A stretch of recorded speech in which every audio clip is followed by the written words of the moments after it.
नमस्कार नमस्कार नमस्कार नमस्कार. मी अद्वितीय आणि मी अन्वयार्थ. आज तुमचं स्वागत करतो पहिल्यांदाच प्रसारित होणाऱ्या मुलाखतीच्या कार्यक्रमात, ज्या कार्यक्रमाचं नाव आहे अद्वितीय अन्वयार्थ एक निरक्षीर चर्चा.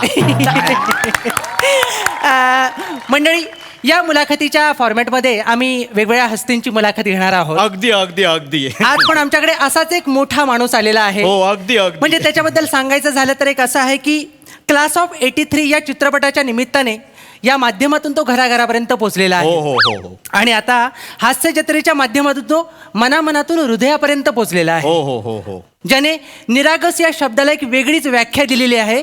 स्वागत करूया पृथ्वी प्रताप याचं. जोरदार टाळ्या.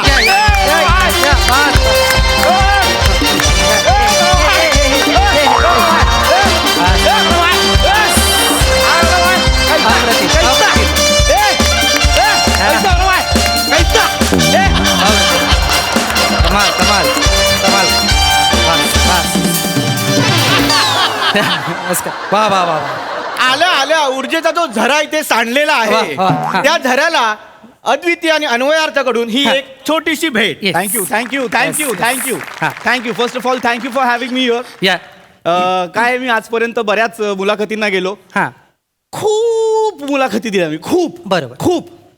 पण बऱ्याच ठिकाणी मला जे व्यक्त व्हायचं होतं, माणूस म्हणून मला जे वाटतं, कलाकार म्हणून माझं जे मत आहे, तर ते मत मला मांडता येत नव्हतं. आज या ठिकाणी मी आलेलो आहे कारण मी तुमच्या कार्यक्रमाचं नाव वाचलं, अद्वितीय अन्वयार्थ एक निरक्षीर चर्चा. मला नाव वाचून असं वाटलं की दिस इज द प्लॅटफॉर्म जिथे मी माझी मतं मांडू शकतो, सांगू शकतो. त्यामुळे मी तुमचा हा प्लॅटफॉर्म निवडलेला आहे. Yes. Thank you for having me here आणि थँक्यू तुम्ही मला इथे बोलावलं. थँक्यू. बसा बसा बसा. स्थानापन्न व्हा. हो, आपण क्षणाचाही विलंब न करता प्रेक्षक हो. हो, मुलाखतीला सुरुवात करूया. Yes, yes. तर पृथ्वी प्रताप, तुम्हाला पहिला प्रश्न मला विचारावा असं वाटतो, हा. प्लीज प्लीज, की कलाकार म्हणजे पृथ्वी प्रताप एक सामान्य माणूस, हो हो ते मनामनात पोचलेला पृथ्वी प्रताप. बरोबर. हा जो काही प्रवास आहे, हा. त्या प्रवासाबद्दल तुम्ही काय सांगाल? वा, पहिलाच प्रश्न फार मनाजवळचा. वा, लवलीच. काय ना, पृथ्वी प्रताप घडण्यामागे ना त्याच्या आजूबाजूच्या लोकांचा फार मोठा हात होता. वा. अगदी अगदी अगदी. माझ्या शाळेचाही त्यात फार मोठा वाटा आहे. माझी शाळा म्हणजे उत्कर्ष बाल मंदिर. काय म्हणताय? हो हो. उत्कर्ष बाल मंदिर म्हणजे नेमकी कुठली शाळा? विक्रोळीत आहे, मी जिथे राहतो तिथे. अन्वयार्थ, हा. माझ्या शाळेचं नाव श्रीराम विद्यालय वेरोली बुद्रुक. तू श्रीराम विद्यालयातला आहेस?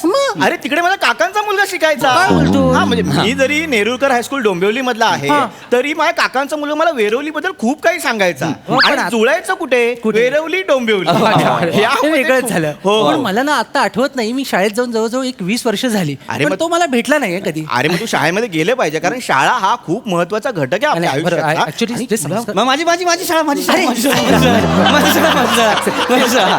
तर मी उत्कर्ष बालमंदिर शाळेत मी जिथे शिकलो, तिथल्या शिक्षकांनी मला फार समजून घेतलं, मला समजावलं की मी काय करायला हवं. हा. तर मी ही शाळा विक्रोळी म्हणजे नेमकी कुठे? विक्रोळीत कन्नमवार नगर 2 मध्ये. कन्नमवार नगर? हो हो. ते खारफुटीची झाडं आहेत. करेक्ट, मॅनग्रुव्ज आहेत सगळी खाडी. एवढी खारफुटीची झाडं, पण वैशिष्ट्य काय आहे ह्या गोष्टींचं? काय? जसा मुंबईचा विकास होतोय त्याच गतीने विक्रोळी आणि कन्नमवार नगरचा विकास होतोय. अरे, टॉवर्स, किती मोठे मोठे टॉवर्स, मोठमोठे बिल्डर्स तिथे अप्रोच झालेले हो, हो, आहेत. हो. आणि ते बिल्डर्स अप्रोच झालेले असताना त्यांनी एक खूप चांगली नगर रचना तिकडे केलेली आहे. म्हणजे दिसतं ते. आपण भेटायचो माहितीये तुला? मला भेटायचं, मला चांगलं आठवतंय. हा. म्हणजे आपण जाताना आपण कन्नमवारमध्ये? 9 रुपयाची रिक्षा आपण करायचो. हो, तेव्हा हो, भाडे अगदी, 9 रुपये. आता अगदी. 27 झाले. हो, हो. महागाई एवढी झाली रे आता. महागाई म्हणजे काय काय होतंय, तुमच्या दोघांचंच मेंढीकोट होतंय. आपलं 5-3-2 होत्या ना. मजा येईल. नाही, नाही, मजा येईल. लक्षात नाही.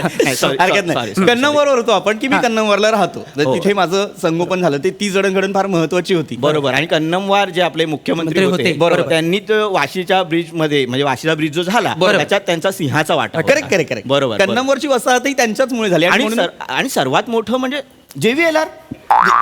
अरे, JVLR तू डायरेक्ट वेस्टर्न लाईनला जोडला गेलास ना. हो पण परवा काय झालं, हा, मी काय? तिथे गेलो आणि 2 तास ट्रॅफिक मध्ये होतो. अरे मित्रा, मेट्रोचं बांधकाम चालू आहे. ते झालं ना की तिकडचं सगळं ट्रॅफिक जॅमचा मला problem हेच सुटेल. कळत नाहीये, नाही, ते तुम्ही घ्या, एवढं घ्या, खोदून तुम्ही ठेवलंय घ्या. ना, रस्ता नवीन बांधतायत की शोधतायत मला कळतच नाहीये. काय अद्वितीय तुझे हे मध्ये मध्ये ना खुसखुशीत विनोद म्हणजे वा वा वा वा. आणि तुला- मला विचारा, मला बोलवलं हा, तुम्ही प्रतीक, मला celebrity तुझ्याकडे यावंसं वाटतं कारण एवढं तू भरभरून बोलतोयस ना, आम्हाला खूप त्याच्यातनं मिळतंय. हो हो, म्हणजे आणि आजची ना चर्चा रंगतच हो, जाते. हो. तू आणि- एवढं मन आमच्या समोर असं मोकळं करतोय ना, खूप बरं वाटतंय. पृथ्वी प्रताप, तुम्हाला मी पुढचा प्रश्न विचारतो. पहिल्या एका प्रश्नाचं तुम्ही खूप मनमोकळेपणाने उत्तर दिल्यानंतर हा. कधी? हा, म्हणजे तुम्ही बोललात की विक्रोय अरे पहिला काय होतं रे पहिला प्रश्न? असंच होतं. हा कार्यक्रम खूप प्रवाही म्हणजे आहे. हे, हा. लोकांना पहिला प्रश्न आठवत नाही तोपर्यंत दुसरा प्रश्न असा समोर आलेला असं- असतो. असं. आणि एवढे गुंगून जातात ना की कळतच नाही की आपण काय बोलतोय. नाही गेलं. चल, हा, दुसरा. तर तुम्हाला दुसरा प्रश्न मी विचारतो हा, yes, की तुमची म्हणजे आम्ही तुमचं प्रहसन बघतो, तुमचं Correct. काम बघतो. करेक्ट तुमची एक विनोदाची शैली आहे. करेक्ट येस बरोबर येस म्हणजे तुम्ही स्वतःची ती शैली तयार केली आहे. Right, right. म्हणजे अगदी चार्ली चॅपलिन पासून आत्ताचं जिम कॅरी अरे, हा. अशी जर आपण नावं घेतली तर प्रत्येकाची एक विनोदाची शैली आहे. नाही, मी थोडं इथे ऍड करीन असं म्हणतो हा. की मराठी रंगभूमीवर जे दिलीप प्रभावळकर सर आहेत अरे, हा. आणि साऊथ इंडियन कमल हसन बरोबर. यांनी सुद्धा गेटअपचा ना प्रचंड वापर केला. हो, अगदी, अगदी, म्हणजे अगदी. ते परकाया प्रवेश करायचे आणि रमून जायचे. बरोबर. ह्यांचा काय प्रॉब्लेम होतो, हे गेटअप करतात आणि परकाया प्रवेश करताना दमून जातात. तर म्हणजे तर नाही. त्यामुळे काय होतं की थोडस नाही नाही, नाही, असलं काही नाही. एक मिनिट असलं काही नाहीये नाही, असलं काही नाही, नाहीये नाही. तुम्ही हास्य जत्रेच्या कुठल्याही कलाकाराला विचारा, बेस्ट पर काय प्रवेश पृथ्वी प्रतापच करतो. कोणी सांगेल तुम्हाला. नाही, कसं आहे म्हणजे आता तो जे बोलला त्याला बरोबर. काही मेसेज आले बरोबर, होते बरोबर. त्यानुसार. पण मी बोलतो की- मेसेज आले होते? मला 4 मेसेज आले होते. 4 मेसेज हा. एक मिनिट. ओंकार राऊत, निमिष कुलकर्णी, गौरव मोरे, चौथा कोण आहे रे साला? सावत्या. सर काही नाही. मला तुम्हाला तेच सांगायचं नाही, होतं की कसं आहे, हे प्रत्येकाचं आपापलं मत आहे. बरोबर. पण मुळात हा. हे जे गेटअप करतात, बरोबर. जसं मी बोललो की ह्यांची एक वेगळी शैली माझी- बरोबर. हा, yes. तर ते गेटअप करता तुम्ही मोस्टली दाढी मिशीचा वापर करता. Yes, yes, yes. तर मग त्या शैलीला दाढी मिशी शैली असं बोलावं का? बोलू शकता, बोलू शकता. बरोबर की नाही? बोलू म्हणजे शकता. तुला मी सांगतो, मुळात माणूस हा.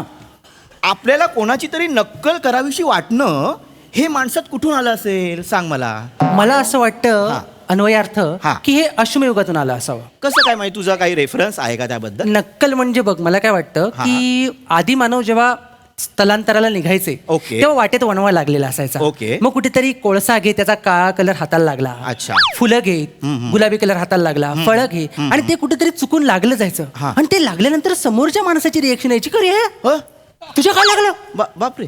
मग पुढच्याला कळायचं की आपण इंटरेस्टिंग दिसतोय. ओके. आणि आपण इंटरेस्टिंग दिसल्यानंतर तो म्हणायचा की हे ह्याने लक्ष वेधलं जातंय आपल्याकडे. नाही, बरोबर, तुझं हे बरोबर आहे. पण माझ्याकडे मी एक पुस्तक वाचलं होतं कुठलं? की अश्मयुगीन माणूस, हा. रुपड हा. आणि टिंब टिंब 3 तीन टिंब. तीन टिंब.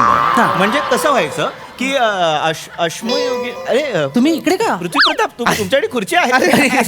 अरे असं असं तुम्ही बसा. आहे माझी खुर्ची आहे. मुळात आम्ही तुमच्याकडेच येत होतो. या माझ्याकडे या. हा, तर मी काय सांगत होतो, या माझ्याकडे येऊन सांगा, पटकन सांगा. हा, म्हणजे गेटअप जे तुम्ही बदलतात हा. ती संकल्पना मुळात कुठून आली असेल, तर मी तुला ते पुस्तकाचं सांगत होतो ना. तर त्या पुस्तकाचं काय आहे की बाबा, गुहेतल्या एका भित्तीचित्रावरती असं दिसलं हा. की एक वाघ उभा आहे काय म्हणतो? आणि त्याच्यासमोर एक वाघ हातात भाला घेऊन उभा आहे. काय बोलतोस काय? हो, म्हणजे जो समोर एक वाघ आहे जो 4 पायांवर उभा आहे तो खरा वाघ आहे. हा. पण जो भाला घेऊन वाघ उभा आहे हा. तो माणूस आहे. म्हणजे वाघाची शिकार करायला त्याने वाघाचं रुपडं घेतलंय की नाही. हा. आणि वाघाचं रुपडं घेतल्यानंतर त्याला शिकार करता आली. बरं, ही शिकार करता आली, हा. पण ती शिकार करतानाच त्याला हे रुपडं चेंज करण्याचं म्हणजे हा. जो गेटअप करण्याचं गमक सापडलं असेल की नाही. बरोबर. पण मला मी काय म्हणतोय अन्वय अर्थ, हा. मी होमोसेपियन्स नावाचं पुस्तक वाचलंय. होमोसेपियन्स. त्याच्यामध्ये थोडंसं वेगळं आहे काहीतरी. ऐका ना भावांनो. अरे काय होतंय? तुमच्या दोघांचा आजचल्लच चालू आहे, माझ्या चिचुका बाहेर पडल्यात. मला घ्या ना यार एकदा तुमच्यात. एक मिनिट एकदा जोरदार टाळ्या होऊन जाऊ दे पृथ्वी प्रताप यांच्यासाठी. बरोबर. कशासाठी? कारण हा जो प्रसंगनिष्ठ विनोद यांना सुचलेला आहे हा, नाहीये विनोद. त्याच विनोदासाठी आम्ही इथे बोलू. या आपण बसूया, आपण मुलाखत कंप्लीट करूया. या. मला काय होतं ना, तुमच्या लक्षात येत नाही, तुम्ही तुमच्या गप्पा रंगवत कुठे गुहे बेत जाताय. तुम्ही मला यार एकदा विचारा ना यार, मी काय केलेलं आहे. आम्ही पृथ्वी प्रताप जर आलेला आहे तर तो कशासाठी आलेला आहे, तर तो एक कमालीचा ऍक्टर आहे रे. आहे तो. सर त्याने लय बक्षिसं घेतलेली आहेत, तर त्याचं एखादं बक्षीस सांगा लोकांना की रे याचं बक्षीस घे, बघ रे याचं का, सांगा ना यार कोणाला तरी सांगा एकदा. Voice modulation. Voice modulation. Voice modulation. बरोबर. मुळात व्हॉइस मॉड्युलेशन ही संकल्पना कशी आली असेल? कशी आली असेल? अश्मयुगीन माणूस पुन्हा तेच, कारण तेव्हा माणसं लांब असायची. लांब असायची, मग माणूस हाक मारायचा. अशी हा कोकणात पण मारली जाते. करा दोघांची अख्खी जत्रा करा. सिद्धार्थ जाधवला बोलवा, इजे मामा इजे मामा. बस थोडं बेकारांनो, नाही थोडं काय होतं? मला घ्यायला तुमच्यात यार. नाही विनोदच. आल्यापासून मला सतत असं वाटतंय मी विरार फास्ट मध्ये आहे, 4थ्या सीटवर बसलोय आणि बाजूच्या फोन मध्ये पिक्चर चाललाय आणि मी बघतोय. आणि मला घ्या ना यार. वा. हा विनोद खूप चांगला आहे, पण गाडी विरारला जायच्या आधी उतरा म्हणजे बरं होईल. मी पण तुमच्यात एक टाकून दिला. कधी याला पण असं याचा विनोद बोट धरून चालतो. हा, कधी म्हणजे- कधी बोट घेऊन जायची मला भीती वाटते. ही मुलाखत ना खरंच खूप रंगते आणि रंगते तुम्ही जे आणि- मनमोकळेपणाने बोलताय. म्हणजे तुम्ही इतकं काही सांगितलं ना की माझं जे अज्ञानाचं मडकं अर्ध भरलं होतं ते आता पूर्ण भरलंय. हो. फोडा तुमची मडकी, कोपऱ्यातला आणि आपटा. आल्यापासून एक शब्द बोलायला नाही दिला. निवेदक कसा असतो, श्रोता असतो, मुका असतो. भिकाऱ्यांनो अनभिज्ञ आहात तुम्ही या शब्दांना. तुमचं चाललंय वल्ला करायचा इंटरव्ह्यू. मला अनभिज्ञ शब्दावरून आठवलं, मुळात अनभिज्ञ शब्दाला आपल्याकडची लोक अनभिज्ञ आहेत. बरोबर. हा शब्द कुठून आला असावा ह्याचा एक वेगळा इतिहास आहे असं मला वाटतं. नाही इतिहास आहे, पण आता आपल्याला थोडासा भूगोल पण check केला.